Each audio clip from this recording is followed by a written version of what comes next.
ఈరోజు మాదే మండల కేంద్రం తాలూకా కేంద్రం పత్రికా సమావేశం జరుగుతుంది.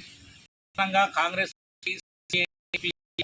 మూడు జాయింట్ గా ఈ ప్రచారం నిర్వహిస్తాం. మే 10వ తారీఖు జరిగే ఎన్నికల్లో ఈ పెళ్లి నియోజకవర్గం పోటీ చేసినటువంటి అడ్డం వంశీకృష్ణ గారిని అదే మెజార్టీతో గెలిపించాలని విజ్ఞప్తి చేసి ఉన్నాం.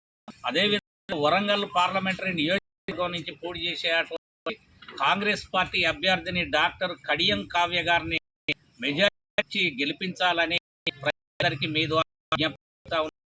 మోడీ అధికారులు ఉన్న 10 సంవత్సరాలలో ఈడీ ఉపయోగించిండు, సిఐలను ఉపయోగించిండు, ఐటీలను ఉపయోగించిండు, నుంచే వ్యక్తులను నొక్కిన పరిస్థితి.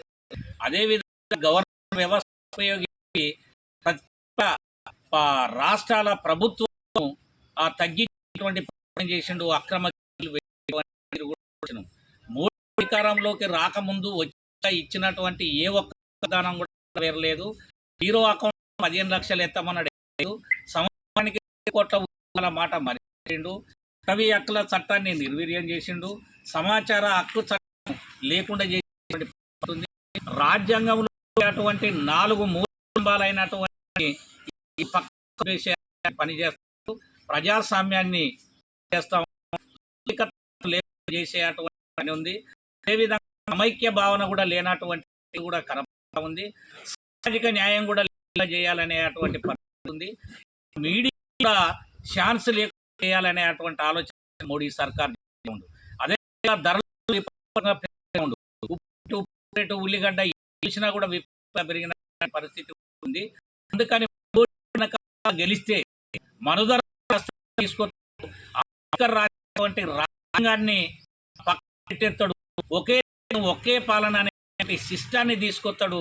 ఇది ప్రజలకు, క్రిస్టియన్లకు, ముస్లింలకు, ఆదివాసీలకు, గిరిజనులకు, మహిళలకు అనేక మందికి నచ్చేటువంటి పరిస్థితి ఉంది. ఈ ఎన్నికలకు మోడీని పొందాలి, ఇండియా కూటమి గెలవాలి, కాంగ్రెస్ తీసుకుందామని మీ ప్రజలందరికీ విజ్ఞప్తి చేస్తూ మే 10వ తారీఖున 10 గంటలలోపే ఓటండి. ఉన్నాయి. మండలం చినకొండలో అనేటువంటి వ్యక్తి దెబ్బ తాగి నిన్ననే చనిపోయేటువంటి పరిస్థితి ఉంది. ఓటంతా ఆత్తంగా ఉండాలి. కాంగ్రెస్ పార్టీ, సిపిఐ పార్టీ అందరినీ ప్రాణాలు పని చేయాలి.